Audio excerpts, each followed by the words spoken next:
Hi there, Welcome back to another layout update video. In the last video that I shared with you, I explained that Denton Lane has now been sold, and moving on to a new layout project now. This one's called Westwood Road, and it will depict a sort of TMD style layout. A lot of my inspiration will come from Newport and Godfrey Road, although this model will not be in any shape or form a realistic depiction. It's more just to get a feel for the clutter, the sort of high standing areas, and the lighting, and just a general depot scene that Newport sort of offers, I guess. And there's lots of photos on Flickr of Godfrey Road, which I've enjoyed looking through in the evenings, and looking at the different types of motive power that were stored there for servicing and refueling and stabling. So I'm hoping to take this layout up a level compared to what I did on Denton Lane, which I enjoyed and which I thought felt was a good layout, but it had its flaws, and there were things I wasn't 100% happy with. So it's nice to be able to, in some ways, start afresh and to refine my approach somewhat. So I'll spend the next sort of part of the video showing you what I've done so far. So I hope you enjoy the video.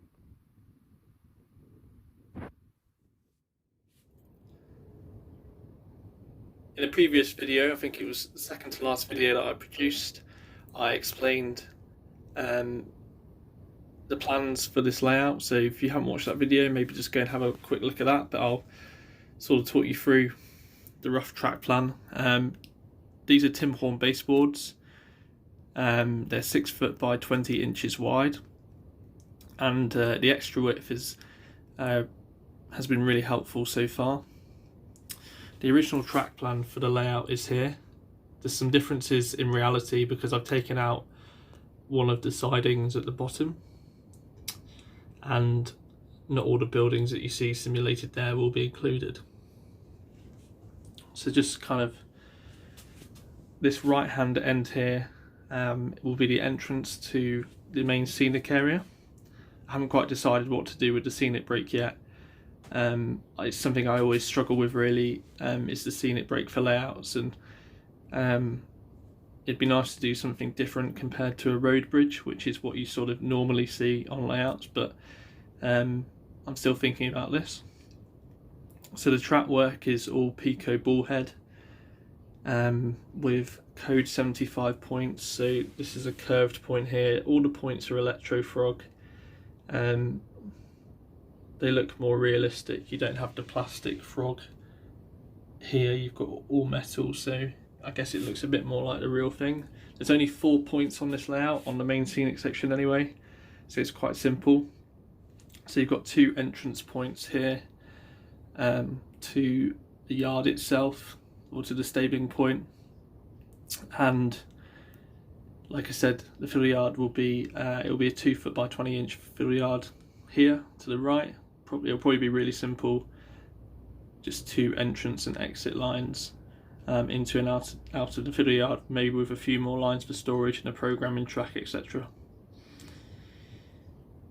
So let's follow this line here, this first one. You'll see that I've already installed dropper wires in. Now I'm probably going to get hammered in the comments for this because the neater way to do this is to actually solder the dropper to the underneath of the rail. I find this really difficult to do, and this kind of works for me. It means that I need to be a bit more creative in hiding these dropper wires, but that's not an impossible task, and once the track's weathered and ballasted, it will be quite hard to see those. So I just need to work a bit more harder to disguise them, but in terms of getting the layout operational, it made sense to do it that way for myself. And you can do it whatever way you want. You can make it more discreet than I have, but it's one of those things. I'm happy with that. So you've got this curve point here, which is quite nice, leading into two. So you've got this kind of main chord up here. We'll come back to that in a minute. And you've got this first sort of head shunt stabling road here, which is on quite a nice curve. I was quite keen not to have everything with straight lines. I think that's kind of the cliche sort of depot that you see, and wanting to make it a little bit different. So I've added this curve in, which is hopefully looks quite nice. And then there's another line coming off this point here, again code 75 point electro frog. This line will then lead up into the maintenance shed. And the reason I haven't laid this track yet is that I'm just putting together a Pico inspection pit, and I need to jigsaw into the board and to drop that in. And even before all of that, I need to add lighting to the pit itself. I'm going to follow Dave Watson's video on that, so I've been watching that. I need to order the LEDs, so that's why I haven't laid that track yet. But that kind of gives you a placement here as to where it will be. You'll notice that there's I've left quite a lot of space for scenic work on this layout. It would have been easy to add another siding in here, you know, maybe with another point or something. But I don't want to make it too cluttered. It's not all about track necessarily, but it has been quite a difficult balance to try and get operational interest and the scenics in as well. So yeah, so here we are. Here's the sort of the main focal point, I guess, of this part of the layout, which would be the depot building. I'll probably add some hard standing around here. This line's going to be slightly longer. I think you might see those pencil marks there, so it's going to come out a little bit further, but it gives me enough sort of space where you see this, where you see the controller for maybe, I don't know, like a car park or some sort of old huts, or I don't know. That's why I'm looking at Godfrey Road quite a lot, because it's providing quite a bit of inspiration. So this area is going to be quite nice to scenic and add some interest here. What I'll do now is I'll move back down to the front of the layout, and I'll talk you through the rest of the track. So coming off sort of the main point here, we've got this cord that runs all the way through both of the boards and both of the scenic sections up to this head shunt where you see the 56.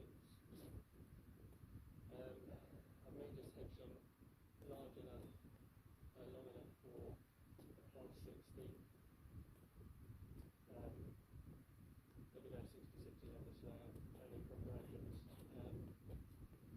So this one went for a 60. I haven't measured it for a class 4 finish. I think it's slightly longer, but We'll see what happens. I'm sure it'll be fine.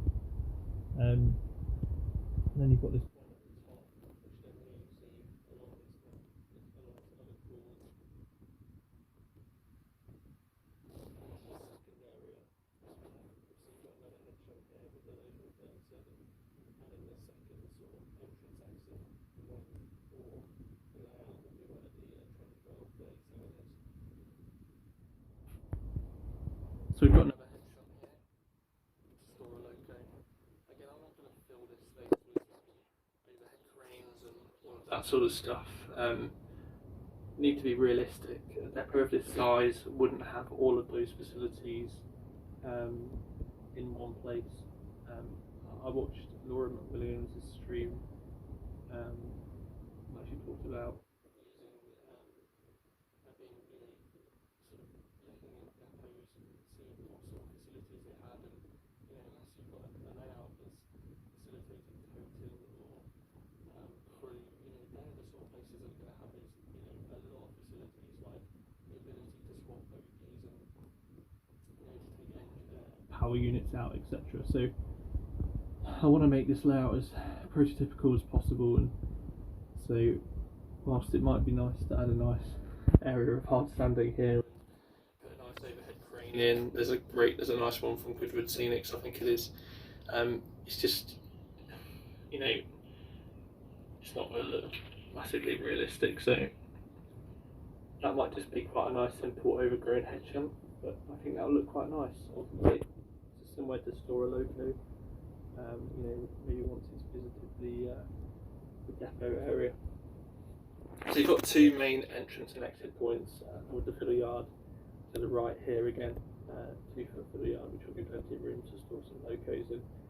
I was looking forward to building a TMD sort of placing layout. I've got quite a lot of stock which ends up in boxes, and it'd be nice just to have stuff out on the layout. You know, you can shuffle a few locos around, really, like I said at the start, I want to kind of make this one a lot better organised and really go to town with the lighting and having signals and all those other interesting bits. So let's I'll talk about some other bits now before I show you some. Kindly been loaned this NC power cab by a good friend, so I'm kind of testing it out. I've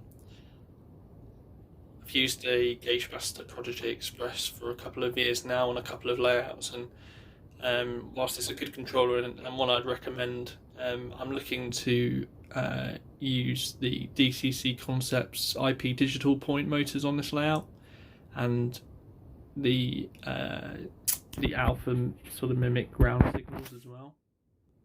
So it'd be nice to sort of tie all of those in to use them just from the NC power cab ultimately. I'm not a massive fan of mimic panels and having all of that stuff. I'm quite happy just to have everything in one unit, and as the layout's got 4 points, excluding the fiddle yard points, but still it's only got 4 points. It's not going to be too difficult to change the points over on using the NC power cab.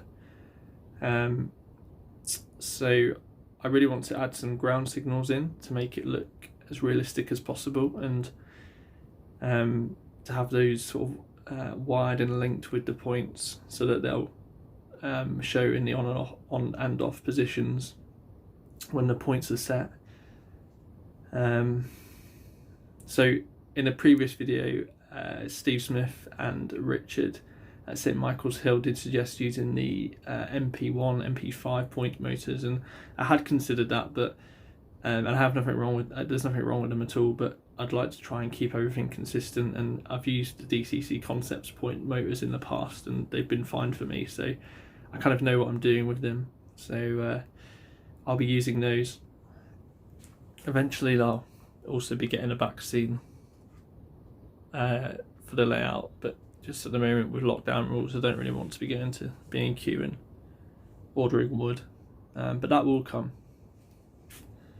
Towards the back, I'm hoping to use I guess some low relief buildings, but I'm eyeing up Steve's laser lines factory kit, which looks really nice, so maybe a couple of those units, and then just to indulge myself a little bit more, it'd be nice to add a signal box of some sort as well. I know again that might not be 100% prototypical for a yard of this size, but if you just maybe imagine that the yard comes out, sorry, the TMD comes out wider as well here, so that would be quite nice to include. So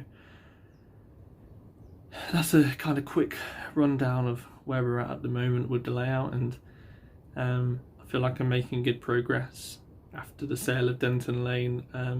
Quite keen to get up and running, so I've been wiring up for the past couple of days, and eventually I'll tidy that up underneath and maybe show you what I've done there. But I hope you've enjoyed this short update video. If you've got any comments about the plans that I've shared with you, and maybe you've got some suggestions to maybe how I can do things better, or let me know if you like the minimalist sort of look where I've not tried to fill it with track. Let me know. I do try and take on board comments, and I hope you enjoyed the video. So thanks for watching. I'll leave you now with some running shots, Yeah, try and film another video once I've made a bit more progress over the next couple of weeks. So thanks for watching, take care, goodbye.